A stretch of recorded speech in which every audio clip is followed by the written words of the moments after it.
ਮੁਲਕ 'ਚ ਹਾਲਾਤ ਵਿਗੜਦੇ ਜਾ ਰਹੇ ਨੇ। ਹੁਣ ਆਮ ਚੋਣਾਂ ਦੀ ਲੋੜ ਹੈ। ਇਮਰਾਨ ਖਾਨ ਪਹਿਲੇ ਦੋ ਵੱਡੇ ਸੂਬਿਆਂ 'ਚੋਂ ਸਰਕਾਰ ਮੁਕਾਓ ਜੇ ਚੋਣਾਂ ਕਰਾਉਣੀਆਂ ਨੇ। ਰਾਣਾ ਸਨਾਉੱਲਾ ਹੋਰਾਂ ਦਾ ਜਵਾਬ। ਡਿਪਟੀ ਸਪੀਕਰ ਦੋਸਤ ਮੁਹੰਮਦ ਮਜ਼ਾਰੀ ਹੋਰਾਂ ਨੂੰ ਉਹਨਾਂ ਦੇ ਮਰਤਬੇ ਤੋਂ ਹਟਾ ਦਿੱਤਾ ਗਿਆ। ਜ਼ਰਾਏ ਰਿਪੋਰਟ ਮੁਜਬ ਇਸਹਾਕ ਡਾਰ ਹੋਰੀ ਹੁਣ ਪਾਕਿਸਤਾਨ ਨਹੀਂ ਆ ਰਹੇ। ਅਮਰੀਕੀ ਡਾਲਰ ਦੇ ਮੁੱਲ 'ਚ ਰਿਕਾਰਡ ਵਾਧਾ ਅਤੇ ਰੁਪਈਏ ਦੀ ਬੇਕਦਰੀ ਜਾਰੀ। ਇਹ ਪੰਜਾਬੀ ਰੇਡੀਓ USA ਹੈ। ਪਾਕਿਸਤਾਨ ਤੋਂ ਖਬਰਾਂ ਨਾਲ ਮੈਂ ਹਾਂ ਪਰਵੀਨ ਮਸੂਦ। ਵਧੇਰੀ ਜਾਣਕਾਰੀ ਲਈ ਪੰਜਾਬੀ ਰੇਡੀਓ USA ਦੇ ਪੇਜ ਨੂੰ ਲਾਈਕ ਕਰੋ, ਸਬਸਕ੍ਰਾਈਬ ਕਰੋ ਤੇ ਬੈਲ ਦੇ ਬਟਨ ਨੂੰ ਪ੍ਰੈਸ ਕਰਨਾ ਨਾ ਭੁੱਲਣਾ। ਪਾਕਿਸਤਾਨ ਤਹਿਰੀਕ ਇਨਸਾਫ ਦੇ ਪ੍ਰਧਾਨ ਇਮਰਾਨ ਖਾਨ ਹੋਰਾਂ ਦਾ ਆਖਣਾ ਹੈ ਕਿ ਹਾਲਾਤ ਵਿਗੜਦੇ ਜਾ ਰਹੇ ਨੇ, ਇਸ ਕਰਕੇ ਸਾਫ਼ ਸੁਥਰੀਆਂ ਚੋਣਾਂ ਦੀ ਅਸ਼ਦ ਲੋੜ ਹੈ। ਇਹਦੇ ਨਾਲ ਉਹਨਾਂ ਨੇ ਪੰਜਾਬ 'ਚ ਸਿਹਤ ਕਾਰਡ ਅਤੇ ਅਹਿਸਾਸ ਰਾਸ਼ਨ ਪ੍ਰੋਗਰਾਮ ਵੀ ਸ਼ੁਰੂ ਕਰਨ ਦਾ ਐਲਾਨ ਕੀਤਾ ਹੈ। ਅੱਜ ਇਸਲਾਮਾਬਾਦ 'ਚ ਯੋਮ ਤਸ਼ੱਕੁਰ ਦੇ ਮੌਕੇ ਤੇ ਇਕੱਠ ਨਾਲ ਗੱਲਬਾਤ ਕਰਦਿਆਂ ਹੋਇਆਂ ਉਹਨਾਂ ਦਾ ਆਖਣਾ ਸੀ ਕਿ ਸਾਨੂੰ ਹਰਾਉਣ ਵਾਸਤੇ ਬੜੀ ਕੋਸ਼ਿਸ਼ ਕੀਤੀ ਗਈ ਪਰ ਨੂਨ ਲੀਗ ਆਪ ਹੀ ਹਾਰ ਗਈ ਏ।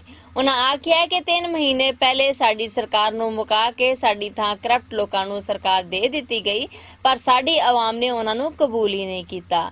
ਜੇ ਅਸੀਂ 5 ਮਈ ਨੂੰ ਇhtਜਾਜ ਲਈ ਕਾਲ ਦਿੱਤੀ ਤੇ ਸਾਡੇ ਹਾਮੀਆਂ ਤੇ ਜ਼ੁਲਮ ਕੀਤਾ ਗਿਆ ਤੇ ਲਾਠੀ ਚਾਰਜ ਵੀ ਕੀਤਾ ਗਿਆ। ਉਹਨਾਂ ਇਹ ਵੀ ਆਖਿਆ ਹੈ ਕਿ ਹਮਜ਼ਾ ਸ਼ਹਿਬਾਜ਼ ਨੂੰ ਪਹਿਲੇ ਦਿਨ ਤੋਂ ਗੈਰ ਕਾਨੂੰਨੀ CM ਪੰਜਾਬ ਬਣਾਇਆ ਗਿਆ ਸੀ ਤੇ ਆਖਰਕਾਰ ਨਾਕਾਮ ਹੀ ਰਹੇ ਨੇ। ਦਾਖਲਾ ਮਾਮਲਿਆਂ ਦੇ ਵਜ਼ੀਰ ਰਾਣਾ ਸਨਾਉੱਲਾ ਹੋਰਾਂ ਦਾ ਆਖਣਾ ਹੈ ਕਿ ਜੇ ਇਮਰਾਨ ਖਾਨ ਚਾਹੁੰਦਾ ਹੈ ਕਿ ਚੋਣਾਂ ਹੋਣ ਤੇ ਪਹਿਲੇ ਉਹ ਆਪਣੇ 2 ਸੂਬਿਆਂ ਵਾਲੀ ਸਰਕਾਰ ਨੂੰ ਮੁਕਾ ਦੇਵੇ। ਸਾਨੂੰ ਪਤਾ ਹੈ ਆਮ ਚੋਣਾਂ ਦਾ ਰੌਲਾ ਪਾਣਾ ਬਸ ਇੱਕ ਡਰਾਮਾ ਹੈ। ਉਹਨਾਂ ਇਹ ਗੱਲਾਂ ਇਸਲਾਮਾਬਾਦ 'ਚ ਪ੍ਰੈਸ ਕਾਨਫਰੰਸ ਕਰਦਿਆਂ ਹੋਇਆਂ ਆਖੀਆਂ। ਉਹਨਾਂ ਆਖਿਆ ਕਿ ਫਾਰਨ ਫੰਡਿੰਗ ਵਾਲੇ ਕੇਸ ਤੇ ਇਮਰਾਨ ਖਾਨ ਦੇ ਵਕੀਲਾਂ ਨੇ ਪੰਜਾਬ ਵਾਰੀ ਕੇਸ ਨੂੰ ਮੁਲਤਵੀ ਕਰਵਾਇਆ ਹੈ। 8 ਸਾਲ ਹੋ ਗਏ ਨੇ, ਹੁਣ ਕਾਦੀ ਦੇਰ ਫੈਸਲਾ ਸੁਣਾਇਆ ਜਾਏ। ਸਾਡਾ ਇਹ ਮੁਤਾਲਬਾ ਹੈ ਕਿ ਫਾਰਨ ਫੰਡਿੰਗ ਵਾਲੇ ਕੇਸ ਦਾ ਵੀ ਫੈਸਲਾ ਸੁਣਾਇਆ ਜਾਏ।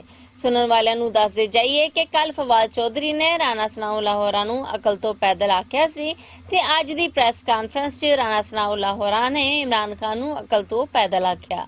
ਉਹਨਾਂ ਜਿੱਥੇ PTI ਤੇ ਤਨਕੀਦ ਕੀਤੀ ਉੱਥੇ ਹੀ ਉਹਨਾਂ ਦਾ ਇੱਕ ਕੇਸਾਂ ਬਾਰੇ ਆਖਣਾ ਸੀ ਕਿ ਮਾਡਲ ਟਾਊਨ ਕੇਸ ਦਾ ਫੈਸਲਾ ਹੋ ਚੁੱਕਿਆ ਹੈ। ਟ੍ਰਾਇਲ ਕੋਰਟ ਤੋਂ ਲੈ ਕੇ ਸੁਪਰੀਮ ਕੋਰਟ ਤੱਕ ਸਾਡੇ ਤੇ ਕੋਈ ਇਲਜ਼ਾਮ ਵੀ ਸਾਬਤ ਨਹੀਂ ਹੋਇਆ। ਡਿਪਟੀ ਸਪੀਕਰ ਪੰਜਾਬ ਅਸੈਂਬਲੀ ਦੋਸਤ ਮੁਹੰਮਦ ਮਜ਼ਾਰੀ ਹੋਰਾਂ ਨੂੰ ਮਰਤਬੇ ਤੋਂ ਹਟਾ ਦਿੱਤਾ ਗਿਆ ਹੈ। ਉਹਨਾਂ ਨੂੰ ਹਟਾਉਣ ਵਾਸਤੇ ਤਹਿਰੀਕ ਰਾਜਾ ਬਸ਼ਾਰਤ ਹੋਰਾਂ ਨੇ ਸ਼ੁਰੂ ਕੀਤੀ ਸੀ ਤੇ ਪੰਜਾਬ ਅਸੈਂਬਲੀ 'ਚ ਇੱਕ ਮਤਾ ਪੇਸ਼ ਕੀਤਾ ਸੀ ਕਿ ਉਹ ਭਰੋਸੇਯੋਗ ਆਦਮੀ ਨਹੀਂ, ਇਸ ਕਰਕੇ ਉਹਨਾਂ ਨੂੰ ਮਰਤਬੇ ਤੋਂ ਹਟਾਇਆ ਜਾਏ। ਇਸ ਮਤਾ 'ਚ ਨੂੰ ਪੰਜਾਬ ਅਸੈਂਬਲੀ 'ਚ ਸਭ ਮੈਂਬਰਾਂ ਨੇ ਕਬੂਲ ਕੀਤਾ ਤੇ ਇੰਜ ਦੋਸਤ ਮੁਹੰਮਦ ਮਜ਼ਾਰੀ ਹੋਰਾਂ ਨੂੰ ਮਰਤਬੇ ਤੋਂ ਹਟਾ ਦਿੱਤਾ ਗਿਆ ਹੈ ਅਤੇ ਕੱਲ ਸ਼ਾਮ ਨੂੰ ਨਵੇਂ ਡਿਪਟੀ ਸਪੀਕਰ ਦਾ ਚੁਣਾਵ ਕੀਤਾ ਜਾਏਗਾ, ਜਿਹਦੇ ਲਈ ਪਾਕਿਸਤਾਨ ਤਹਿਰੀਕ ਇਨਸਾਫ ਦੇ ਸਬਤੈਨ ਖਾਨ ਦਾ ਨਾਮ ਮਿਥਿਆ ਗਿਆ ਹੈ। ਸਪੀਕਰ ਪੰਜਾਬ ਅਸੈਂਬਲੀ ਦਾ ਵੀ ਚੁਣਾਵ ਕੱਲ ਕੀਤਾ ਜਾਏਗਾ, ਜਿਹਦੇ ਵਾਸਤੇ ਕਾਗਜ਼ ਪੱਤਰ ਅੱਜ ਸ਼ਾਮ ਨੂੰ ਜਮ੍ਹਾਂ ਕਰਾਏ ਜਾਣੇ ਸੀ ਤੇ ਕੱਲ ਜਾਂਚ ਪੜਤਾਲ ਤੋਂ ਮਗਰੋਂ ਸਪੀਕਰ ਪੰਜਾਬ ਅਸੈਂਬਲੀ ਦਾ ਵੀ ਚੁਣਾਵ ਕਰ ਲਿਆ ਜਾਏਗਾ। ਸੁਣਨ ਵਾਲਿਆਂ ਨੂੰ ਦੱਸਦੇ ਜਾਈਏ ਕਿ ਪਾਕਿਸਤਾਨ ਮੁਸਲਿਮ ਲੀਗ ਨੂਨ ਦੇ ਆਗੂ ਅਤੇ ਪੁਰਾਣੇ ਵਜ਼ੀਰ ਖਜ਼ਾਨਾ ਇਸਹਾਕ ਡਾਰ ਹੋਰਾਂ ਨੇ ਪਾਕਿਸਤਾਨ ਵਾਪਸ ਆਉਣ ਦਾ ਇਰਾਦਾ ਰੱਦ ਕਰ ਦਿੱਤਾ ਹੈ।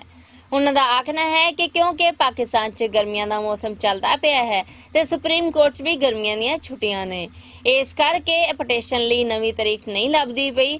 ਜਦੋਂ ਤੱਕ ਫੈਸਲਾ ਨਹੀਂ ਆ ਜਾਂਦਾ ਮੈਂ ਪਾਕਿਸਤਾਨ ਨਹੀਂ ਆਵਾਂਗਾ। ਪੰਜਾਬੀ ਰੇਡੀਓ USA ਦੇ ਸੁਣਨ ਵਾਲਿਆਂ ਨੂੰ ਦੱਸਦੇ ਜਾਈਏ ਕਿ ਉਹਨਾਂ ਨੇ ਜੁਲਾਈ ਦੇ ਆਖਰੀ ਹਫਤੇ 'ਚ ਪਾਕਿਸਤਾਨ ਆਉਣਾ ਸੀ ਪਰ ਹੁਣ ਉਹਨਾਂ ਨੇ ਇਨਕਾਰ ਕਰ ਦਿੱਤਾ ਹੈ ਤੇ ਗੱਲ ਨੂੰ ਫਿਰ ਤੇ ਟਾਲ ਦਿੱਤਾ ਹੈ।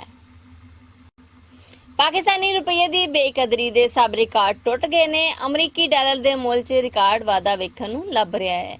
ਇੰਟਰਬੈਂਕ 'ਚ ਡਾਲਰ 3 ਰੁਪਈਏ 48 ਪੈਸੇ ਮਹਿੰਗਾ ਹੋਣ ਤੋਂ ਮਗਰੋਂ 239 ਰੁਪਈਏ 50 ਪੈਸੇ ਤੇ ਅਪੜ ਗਿਆ ਹੈ, ਜਦਕਿ ਓਪਨ ਮਾਰਕੀਟ 'ਚ ਅਮਰੀਕੀ ਕਰੰਸੀ ਦਾ ਮੁੱਲ 3 ਰੁਪਈਏ 50 ਪੈਸੇ ਵਾਧੇ ਤੋਂ ਮਗਰੋਂ 242 ਰੁਪਈਏ ਦਾ ਹੋ ਗਿਆ ਹੈ।